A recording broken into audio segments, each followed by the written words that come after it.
Finally ഇന്ന് തിരുവനന്തപുരത്ത് നമ്മുടെ ലാസ്റ്റ് ദിവസമാണ്. നമ്മൾ 2 ദിവസത്തേക്കാണ് വന്നത്. ഇന്ന് നമ്മൾ തിരിച്ചു പോകും. അതിൻ്റെ മുന്നേ തന്നെ എന്തായാലും വന്നതല്ലേ, അപ്പോൾ എവിടെയെങ്കിലുമൊക്കെ പോകാൻ വിചാരിച്ച് ആദ്യം വിചാരിച്ച് സൂ പോകണമെന്നായിരുന്നു റയാനെ കാണിച്ചു കൊടുക്കാം. പിന്നെ ഈ മഴ കൊണ്ട് വിചാരിച്ചു എന്താ സൂവിൽ പോയാൽ അത്ര അങ്ങോട്ട് രസം ഉണ്ടാവില്ല എന്ന് വിചാരിച്ച് ഇത് നമ്മൾ ക്യാൻസൽ ചെയ്ത് ലുലു മാളിലേക്കാണ് പോകുന്നത്. ഫൈനലി നമ്മൾ ലുലു മാളിലെത്തി. അങ്ങനെ കുറേ ദൂരം നടന്നുകൊണ്ട് നല്ലൊരു ക്ഷീണം ഉണ്ടായിരുന്നു. അങ്ങനെ നമ്മൾ നേരെ വിട്ടു നമ്മുടെ ഹൈപ്പർ മാർക്കറ്റിലേക്ക്.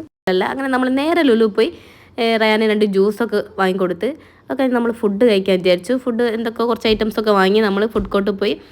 അങ്ങനെ നീണ്ട ക്യൂ അത് മെക്ഡൊണാൾഡ്സിൻ്റെ മുന്നിൽ. ഞാനും ആ ക്യൂവിൽ നിന്ന് 2 ഐസ്ക്രീമും വാങ്ങി അതും കഴിച്ച്.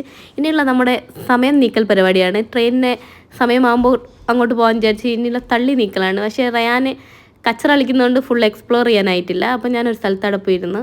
അങ്ങനെ ഇങ്ങനെ ഓരോരോ കളി കളിച്ചുകൊണ്ടിരിക്കുകയാണ്. പിന്നെ നമ്മൾ നേരെ ഒരു ഓട്ടോ പിടിച്ച് റെയിൽവേ സ്റ്റേഷനിലേക്ക് പോയി. അപ്പോൾ യാസി ഞങ്ങളവിടെ ആക്കിയിട്ട് നേരത്തെ പോയിട്ടുണ്ടായിരുന്നു കേട്ടോ. അപ്പോൾ അതാ നമ്മുടെ ട്രെയിന് ഓൾറെഡി അവിടെ നിർത്തിയിട്ടിട്ടുണ്ടായിരുന്നു. അപ്പോൾ അത് അറിയാൻ എൻ്റെ വീഡിയോ എടുക്കുന്നൊക്കെ പറഞ്ഞ് വീഡിയോക്ക് പോസ്റ്റ് ചെയ്യാണ്.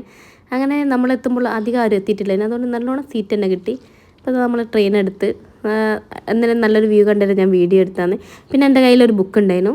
ഞാൻ കുറേ ദിവസമായി വാങ്ങിക്കൊണ്ട് വെച്ച് പകുതി വരെ വായിച്ച് വെച്ച ബുക്കാണ്. അപ്പോൾ ട്രെയിനിൽ നിന്ന് വായിക്കാൻ വിചാരിച്ചു. കുറച്ച് നേരം വായിച്ച പുറക്ക് നോക്കി. പിന്നെ നമ്മൾ കോഴിക്കോട് എത്തുമ്പോഴത്തേക്ക് ബഷീർ കേക്ക് കൂട്ടാൻ വന്നിട്ടുണ്ടായിരുന്നു. ആദ്യം തന്നെ പാളയത്തു നിന്ന് നല്ലൊരു ചായയും കുടിച്ച് വാവനൊക്കെ നല്ല ഉറക്കില്ല കേട്ടോ. നമ്മൾ നേരെ വീടണഞ്ഞു. വീട്ടിലെത്തിയാൽ എന്തൊരു സുഖം. നല്ല മഴ ഉണ്ടായിരുന്നു കേട്ടോ.